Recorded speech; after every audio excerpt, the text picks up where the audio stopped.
Tercer bloque del programa y estaremos hablando acerca del autismo en la educación. Y esta es la publicación donde usted ya puede participar.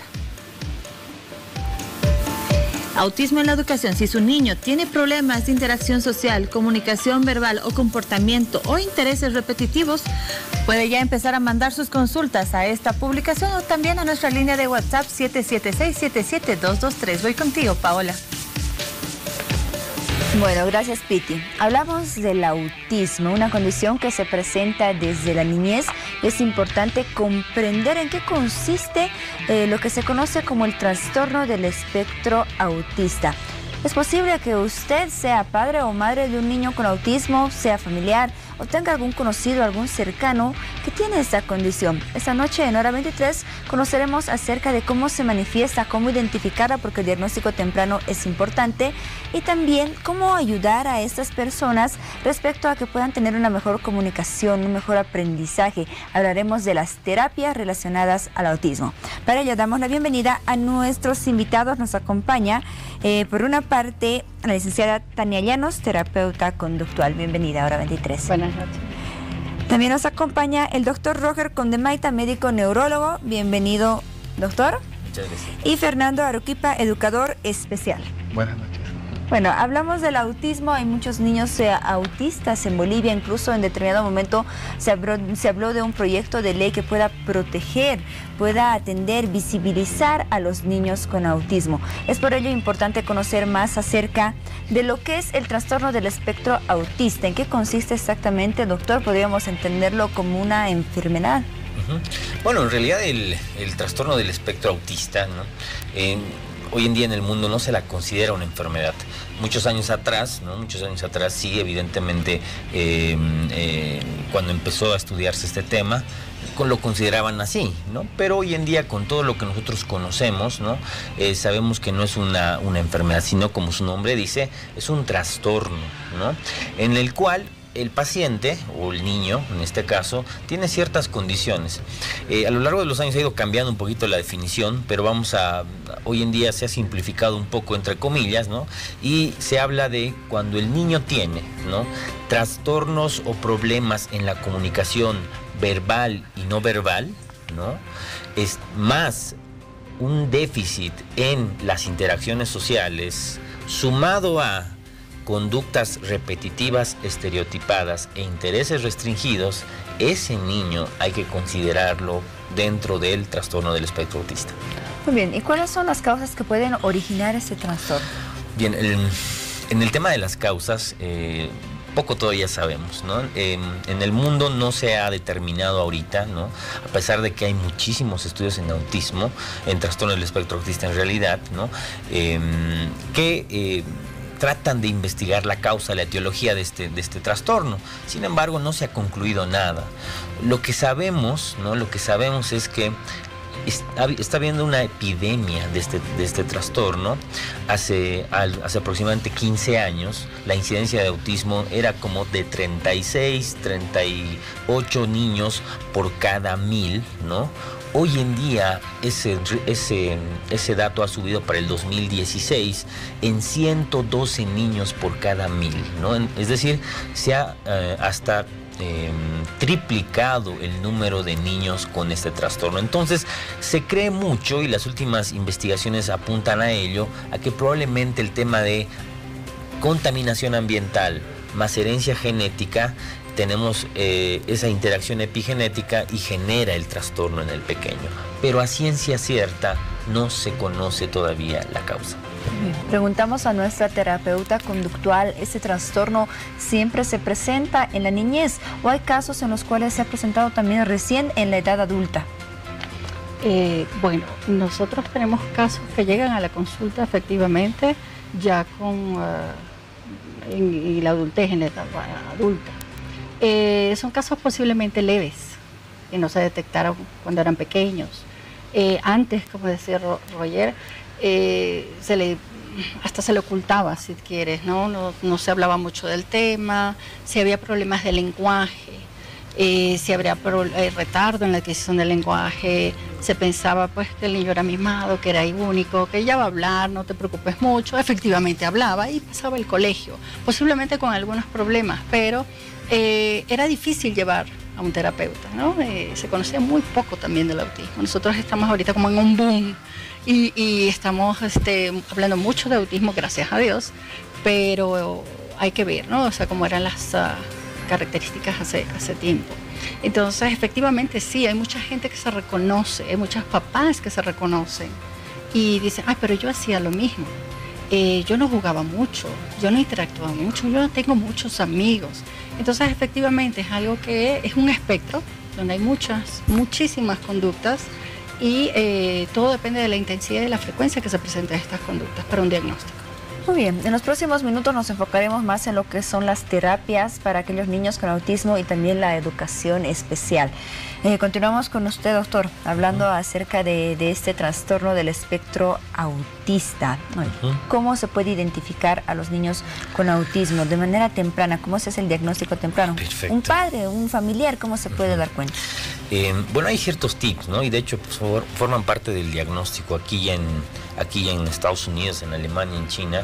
No hay estudios de laboratorio, resonancia, estudios de imagen ultra avanzados que me ayuden a mí a decir, este pequeñito es con el trastorno y este no existe eso, ¿no? Se hace a través de criterios clínicos. ¿Eso qué quiere decir? Cosas que hace y no hace el pequeño, ¿no? Entonces se ha estandarizado muchos cuestionarios al respecto, y lo ideal, y aquí y tu pregunta va muy bien, porque eso es una de las cosas más importantes en este tema, el diagnóstico temprano. Mientras el diagnóstico sea lo más temprano posible, ya lo de temprano, 18 meses a 24, el pronóstico de los pequeñitos con trastorno del espectro con intervención es excelente. ¿Cómo hay que darse cuenta? Primera situación, el niño no habla, ¿no? El niño tiene, para decir sus primeras palabras, generalmente empieza entre los 9 meses a los 12 meses, ¿no?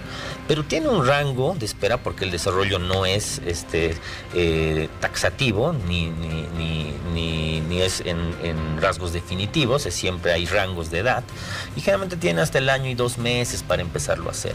Pero si un niño a los 18 meses no dice ni una palabra, ese pequeño, hay que considerar tamizarlo para el trastorno del espectro.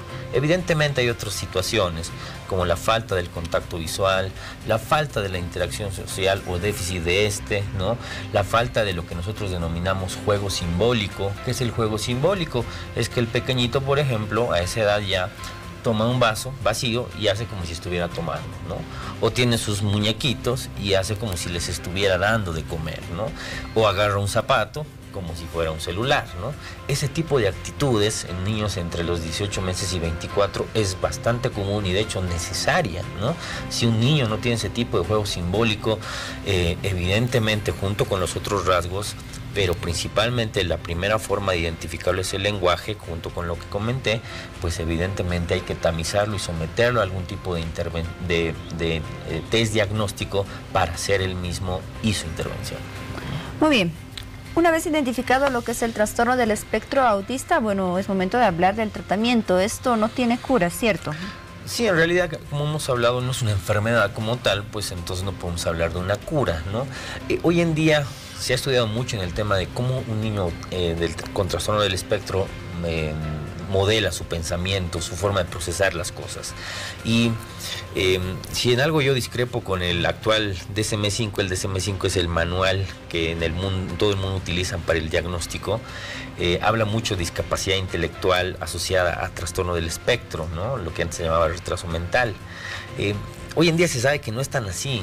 El niño con trastorno del espectro tiene otra forma de procesar las cosas y por eso nosotros, que tenemos otra forma, la común digamos, no lo entendemos, ¿no? De todas formas, el tratamiento de estos pacientes se basa mucho en terapias conductuales. Nosotros basamos en dos situaciones. La terapia establecida como tal, que se basa en terapias conductuales, una de las que más ha dado resultados en el mundo en investigaciones es el TEACH, que Tania la conoce muy bien. Hay otros, ABA y otros, ¿no? Otras formas de intervención, ¿no? Que evidentemente se basa en intervenciones integrales en base a terapia de conducta, en base a fonoaudiología, en base a integración sensorial, psicomotricidad, etcétera, ¿no? Y los pequeñitos que reciben esta intervención desde los 18 meses en adelante, pues generan porque el cerebro es bien plástico a esa edad, pues cierto tipo de situaciones que los acercan a la normalidad, ¿no? Y finalmente nosotros tenemos terapias alternativas complementarias, ¿no? Ahí están las vitaminas, estamos con omega 3, vitamina E, zinc, piridoxina, otras alternativas como equinoterapia, ritmoterapia y otras cosas que pueden ayudar también coadyuvando a esto principal que es el tronco que acabo de comentar, que son las terapias, para mejorar las conductas y acercarlo a la normalidad e insertarlo socialmente. Muy bien, Fernando Aruquipa, educador especial. Los niños con autismo tienen dificultad para aprender, para comprender, para socializarse con los demás. ¿Son estos uno de los objetivos en los cuales se trabaja con la educación especial? ¿Exactamente en qué consiste? Primeramente, el niño con trastorno de espectro autista puede aprender al igual que sus pares, sin embargo, que de otra forma. Debemos tomar en cuenta que el niño con TEA es visual, por lo tanto aprende en base a imágenes. Y a la vez que necesita tener una estructura para poder guiarse y entender su contexto. Un claro ejemplo te pongo en la escuela. En los momentos de transición de un docente al otro, es como un tiempo muerto, donde el niño con TEA no sabe qué hacer. Por lo tanto, hay desorden acá, hay desorden allá, y esto produce una conducta disruptiva en el niño, o una rabieta. Por lo tanto, ¿qué es lo que hace la educadora especial? Por ejemplo, yo trabajo como tutor dentro de aula regular, junto con la docente de aula regular. Y mi labor es ser un puente de comunicación entre la docente y el niño, para que de alguna manera con el tiempo el niño vaya siendo autónomo y pueda aprender al igual que sus pares. Por lo tanto, mi misión es lograr adaptar su entorno, incluyendo a docentes, padres de familia y todo su contexto, incluyendo a los padres de familia de los otros chicos.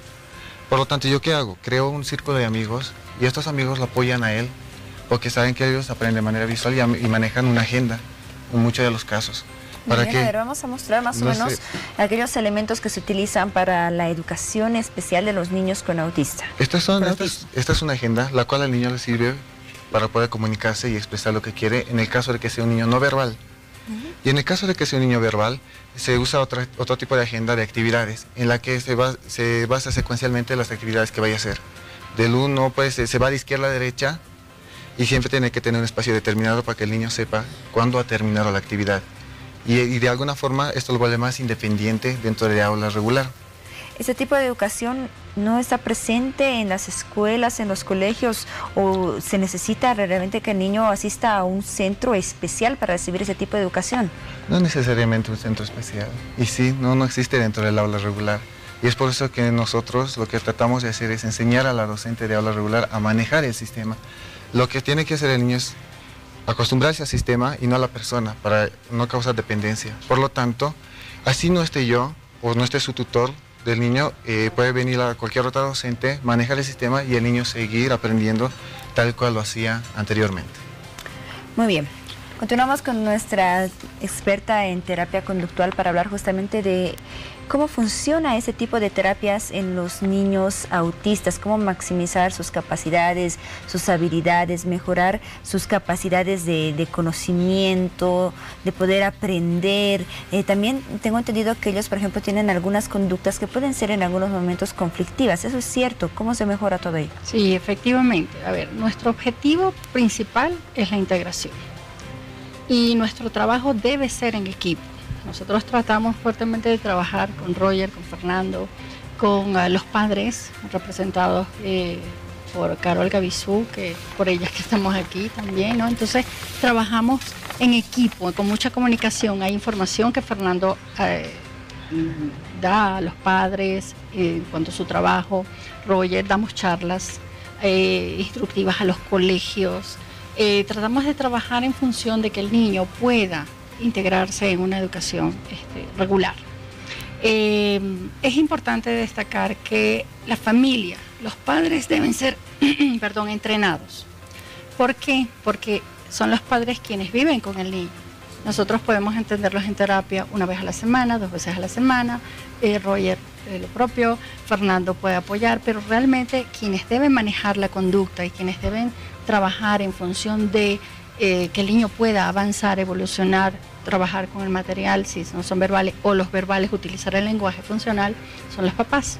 Entonces se hace un entrenamiento En el enfoque que yo trabajo, Teach, que es estructurado, que es en base a fichas visuales, flashcards y todo esto, se trabaja el entrenamiento de papás. Tengo que decir que no tenemos que volver la casa una sala de terapia. O sea, no podemos llenar la casa de imágenes visuales. ¿Por qué? Porque hay hermanos también, ¿ok? Pero sí se utilizan las cartas visuales o las tarjetas visuales en situaciones donde el niño puede presentar ciertas conductas disruptivas, ciertas dificultades para entender qué se espera de él. Y de esta manera, si hay alguna conducta de autoagresión o de heteroagresión hacia los demás, se pueden controlar.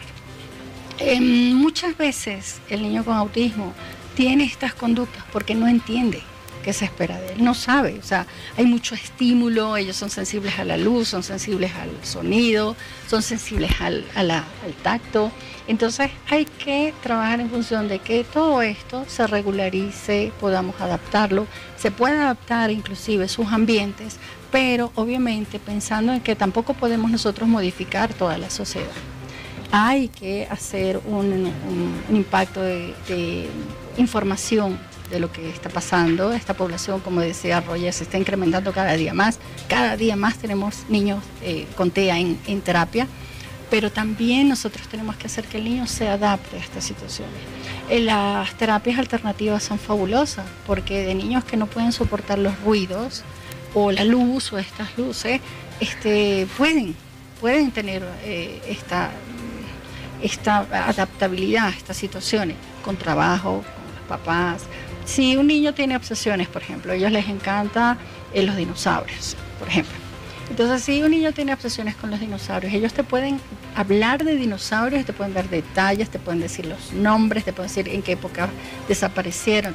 Pero si yo alimento esto y le compro libros de dinosaurios, le compro los peluches de dinosaurios, le compro los muñecos, la colección, ¿qué estoy haciendo? De alguna manera estoy incrementando, estoy alimentando eso. Entonces se puede, evidentemente, tener algunos objetos predilectos, favoritos, pero no en exceso, porque quienes compran estos objetos son los papás o la familia porque les gusta y entendemos, pero tenemos que ser flexibles y tenemos que aprovechar la primera infancia de 0 a 6 años y tenemos que aprovechar toda esta etapa para poder flexibilizar, para poder hacerle entender qué es verdaderamente lo que esperamos de él en cada una de las situaciones que él está viviendo. Muy bien, usted decía que existen muchas terapias alternativas para los niños con autismo, la terapia conductual, una de ellas. Exacto. ¿Cuáles son las condiciones que se deben tomar en cuenta para la aplicación de estas terapias? ¿Cómo se determina qué terapia o qué tipo de terapias debe recibir el niño? Bueno, cuando la familia llega a la terapia, generalmente es remitido por el neuropediatra, necesita conducta. O sea, necesita es porque el niño tiene berrinches, porque el niño no quiere ir al colegio o no puede ir al colegio porque no tenemos un colegio que pueda tener la capacitación para recibir esta población. Entonces se chequea, yo personalmente chequeo sueño, alimentación y normas en casa y actividades. Si el niño ve mucho tiempo la televisión al día, si de repente no hay una alimentación balanceada, que es muy importante para todo lo que es sinapsis, para todo lo que es la transmisión de la información, no podemos tener un niño que aprende. Y eso estamos hablando de TEA, estamos hablando de niños regulares. O sea, no es específico del niño con TEA. Todos los niños tienen que tener una alimentación balanceada. No es lo que le guste, es lo que tiene que comer. Y las horas de sueño. Si nosotros no dormimos las horas que debemos dormir, nos amanecemos irritables. No podemos ir a un colegio a aprender. Si tenemos una gran ingesta de azúcar y de productos artificiales, obviamente no podemos controlar nuestro comportamiento. No podemos, si tengo un berrinche y me he tomado productos que tienen alto nivel de azúcar o de colorantes, el berrinche va a ser mucho más intenso, va a ser mucho más largo y no lo voy a poder controlar. Y efectivamente, mientras tú mantienes al niño ocupado en lo que debe hacer, por ejemplo, vestirse, estoy trabajando la atención, estoy trabajando un esquema corporal, estoy trabajando motricidad y se mantiene ocupado. Y algo que Fernanda decía, que nosotros no queremos, es la dependencia. El niño no tiene que ser dependiente del papá para poder hacer las cosas que hace un niño de su edad. O Un niño de 5 años ya se viste solo, puede bañarse con supervisión, pero puede bañarse, puede comer solo. Entonces, mientras yo le doy la comida, mientras yo lo visto, mientras yo le hago lo que tiene que hacer, pues obviamente estoy trabajando no en función de lo que es el desarrollo y la independencia. Fernando Arequipa, respecto a lo que es la educación especial, ¿cuáles son los principales objetivos que se tienen con la educación especial y de qué depende su efectividad, el porcentaje de éxito de esta? Primeramente, el objetivo del educador especial es lograr un alto grado de independencia en el niño. Entonces, para que haya efectividad, primeramente tenemos que hacer un plan educativo individualizado, enfocado en el niño, conocer al niño, ganarse la confianza del niño y a través de esto hacer las correspondientes intervenciones a fin de que el niño tenga éxito en su escolaridad. Hacemos también las adaptaciones curriculares, de contexto, incluso de los parciales. Acá les voy a exponer uno. Por ejemplo, Perfecto. Este es un examen regular. No sé si se la pueden enfocar. A ver, enfocamos por favor, tenemos un examen regular. Sí, este Ya, es escolar muy bien. regular y es un poco complejo, es de cuarto de primaria. Ya. Y esta es el mismo examen, solo que adaptado para un niño. Claro, todo es acorde a la... Todos estos exámenes son acorde a la... ajustados al niño. Cada niño Bien, es o sea, diferente. hablamos de que este es un examen regular para cualquier otro niño que no tiene esa condición de lo que es el autismo, Sí. y eso sería para un niño autista, ¿cierto? Claro. Que en realidad viene a ser el mismo examen. Viene a ser el mismo examen, solo que de diferente manera. Ya. Como les había mencionado, el niño aprende mediante imágenes y él relaciona imagen-palabra. Por lo tanto, esto es más comprensible para él. ¿Y qué es lo que hago con esto? Yo lo puedo hacer sentar al niño, darle este examen y él hacerlo solo sin necesidad de mi apoyo. ¿Por qué? Porque yo lo conozco al niño y he visto en qué grado necesita el apoyo y las adaptaciones. Obviamente, esto conforme pasa el tiempo y el niño va aprendiendo y va madurando, se va a ir quitando el apoyo para que no sea dependiente del apoyo. Porque todo el mundo, como dice la licenciada, no está pictogrameado. Y él tiene que poder desenvolverse en este contexto y nosotros adaptarnos a él también. Esto tiene que ser mutuo. Bueno, no sé si con nuestro educador especial o nuestra terapeuta conductual va más relacionado lo que es el método ABA. Ustedes me dirán. Es más, con la terapia conductual, con la educación especial, con ninguno. Fernando, ¿quiere? Tengo entendido que este método ABA se aplica también en niños con autismo. ¿En Sí. qué consiste? ¿Qué tan efectivo es? ¿Ustedes lo aplican? Todo depende, yo pienso que de los padres y de la familia, ¿no? Y al nivel del niño, como dice Fernando, estas adaptaciones, si te fijas, hay menos información, o sea, es la cantidad de información. Cuando nosotros usamos las imágenes visuales, que es el enfoque ABA, ellos utilizan también lo que es la recompensa inmediata, entonces la estimulación, ¿ok? Y funciona porque obviamente al niño le gusta recibir el premio después de haber logrado una actividad, un ejercicio, una tarea. Personalmente, no pienso que un niño te va a recibir cada vez que él hace algo, porque lo estamos acostumbrando, obviamente, a no hacer las cosas por motivación. Yo pienso que los niños en general tienen que hacer las cosas porque quieren aprender, porque quieren mejorar, porque quieren pintar más bonito, porque tienen que hacer las cosas mejor. Y en autismo es lo mismo. O sea, el niño cuando tú le dices, o sea, qué espectacular tu trabajo, qué bello, y usas un tono de voz y usas una expresión facial que él entiende, es una maravilla ver la reacción, no solamente del niño, sino de los padres también cuando acompañan ese trabajo. En ABA los padres están entrenados y usan muchos pictogramas, también igual que en Teach, que es otra terapia que se usa, ¿no? Y hay muchas terapias, hay PECs también, hay infinidad. Yo pienso que lo visual es la base, ¿ok? Para los chicos con TEA, no solamente para los chicos con TEA, recuerdo, lo usamos también con TDAH, ¿no? Y en general los niños son muy visuales y entra mucho mejor la información. Se están usando mucho en las escuelas los PITs, que son las imágenes, y pues obviamente a raíz de esa imagen tú explicas un tema, tú hablas de ese tema, lo desarrollas, porque nos interesa que el niño analice y no le demos tanta información, sino que él pueda crear e imaginar. Es la misma esencia con TEA. Lo que pasa es que él necesita un poco de ayuda y un poco de un mediador, como en este caso es Fernando, y obviamente a los papás. Y yo insisto mucho en los papás, porque no podemos depender del educador, no podemos depender del neurólogo o de la terapeuta para que él avance. Los papás son la clave. Siempre siempre ellos reciben la información, es decir, él va a evolucionar dependiendo de tu trabajo en casa y la generalización de lo que aprendes con nosotros. Bueno, vemos que cuando se da un diagnóstico temprano existen muchas alternativas para que se puedan maximizar las capacidades del niño, pueda tener mejor calidad de vida, aprender mejor, comprender mejor y así desarrollarse. ¿Cuáles podrían ser las consecuencias, doctor Condemaita, en caso de que no haya un diagnóstico temprano? Bueno, evidentemente cuando no hay un diagnóstico temprano, y mucho dependerá del grado del niño, ¿no? Este tema no hemos hablado. Hoy en día el trastorno del espectro autista se lo divide en grados, ¿no? Y sí tiene un porqué, precisamente para dar pronóstico, ¿no? O sea, cómo el pequeño va a avanzar, ¿no? Y en función de eso trabajar también con realidades, ¿no? Entonces, en función de aquello, pues cuando son grados leves, ¿no? Generalmente los niños son funcionales y estos son los pequeñitos o personas adultas en realidad que nunca se los diagnosticó, ¿no? Y pasaron la escuela, el colegio, la universidad como niños o personas raras, ¿no? Los raros, ¿no? Y evidentemente ahí, por el mismo tema de la maduración fisiológica del cerebro y demás, y los niños mejoraron, ¿no? Pero los niños con grados moderados y más los severos, ¿no? Evidentemente es otro contexto, ¿no? En el cual estos pequeñitos, si nosotros no los detectamos a tiempo, evidentemente, si cuando ya los agarramos a los 7, 8 años, lo que podemos hacer por el mismo tema de la plasticidad del cerebro ya es poco. Se trabaja, pero ya no es igual, ¿no? Porque dentro del cerebro hay vías que maduran y evidentemente esas vías ya es más difícil cambiarlas.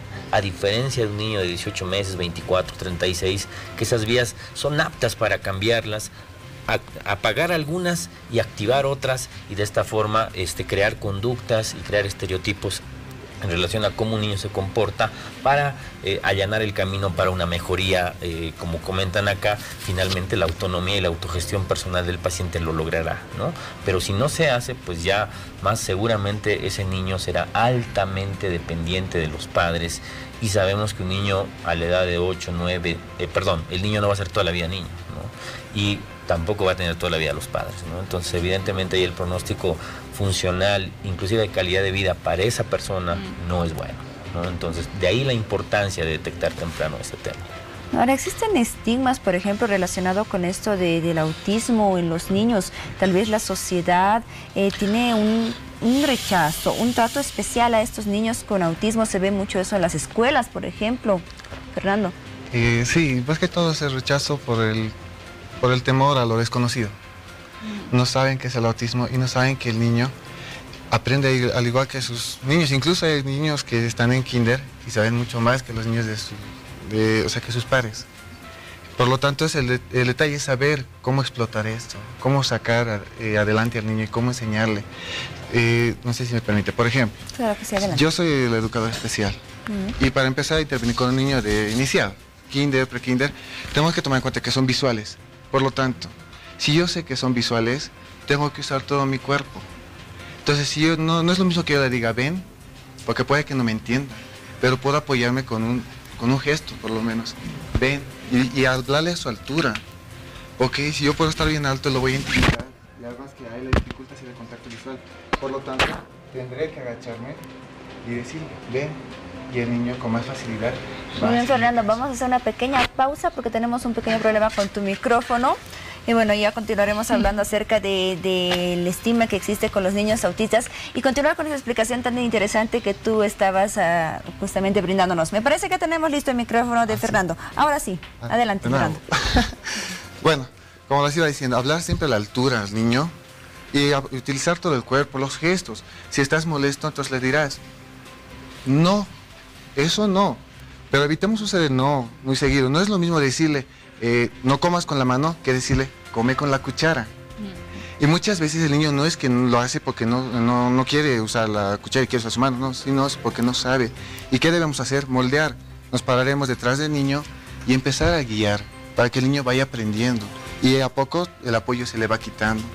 Pero el niño de alguna forma está aprendiendo y estamos evitando que se frustre.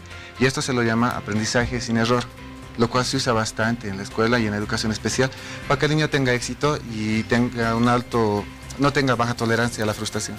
Muy bien.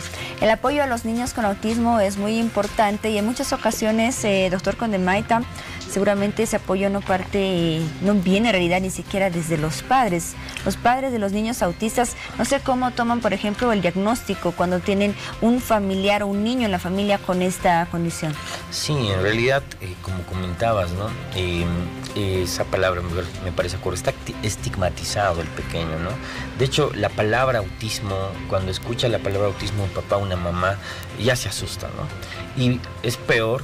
Y yo tengo muchas experiencias en el consultorio, evidentemente cuando les hago el diagnóstico, pues la mamá y el papá echan en llanto, ¿no? ¿Por qué? Porque evidentemente ellos ven y tienen esa idea de que el niño con este trastorno del espectro va a ser un niño que no va a hablar, que se va a comportar mal y toda su vida va a depender de ellos, ¿no?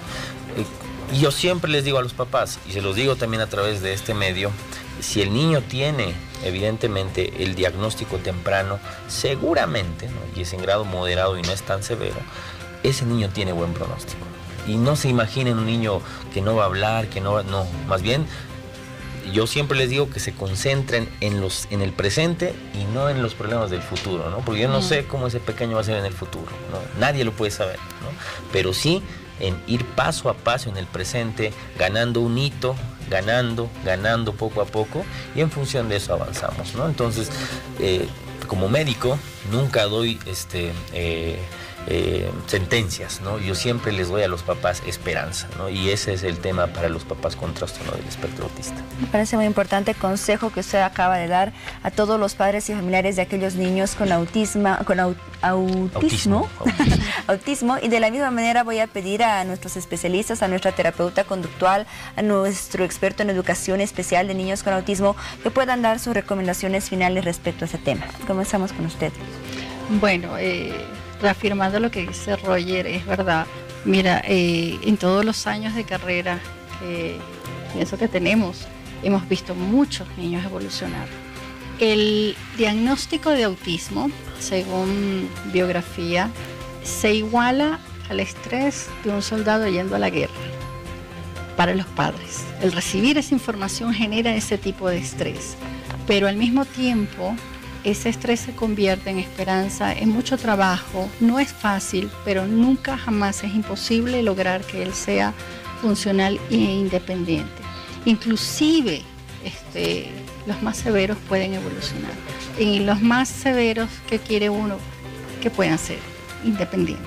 Y eso se puede lograr con trabajo, con mucha información y es sentido común también, ¿no? Hay cosas obviamente que se trabajan, como dice Roger, es paso a paso, es con mucha perseverancia, lógica y con apoyo, ¿no? De las redes de familia también, ¿no? Los papás tampoco pueden aislarse. Muy bien, y gracias. Eso es importante. Gracias por ese mensaje y bueno, finalizamos con Fernando Aruquipa. Bueno, complementando, y tienes mucha razón, yo creo que los niños con trastorno del espectro autista, igual a los que yo he atendido, han vertido gran mejoría y bueno, son mis mejores amigos, los mejores niños que he podido conocer. Y lo que siempre digo a los papás, no trates de cambiar a tu niño o comparar a tu niño con los demás, compáralo con el mismo y ahí te vas a dar cuenta de cuán grande es su avance. Por lo tanto, sé feliz, sonríe, diviértete. A veces los niños te dan sorpresas. Lo digo porque yo también tengo un familiar de 4 años ya con el diagnóstico y nos sabe las sorpresas grandes que nos da la vida. Y es de repente y de la nada. Entonces yo digo a los papás, acéptenlos como son, trabajemos día a día. Y como dice la licenciada, no es difícil, no es fácil, pero tampoco es imposible. Y es paso a paso, sin quemar etapas.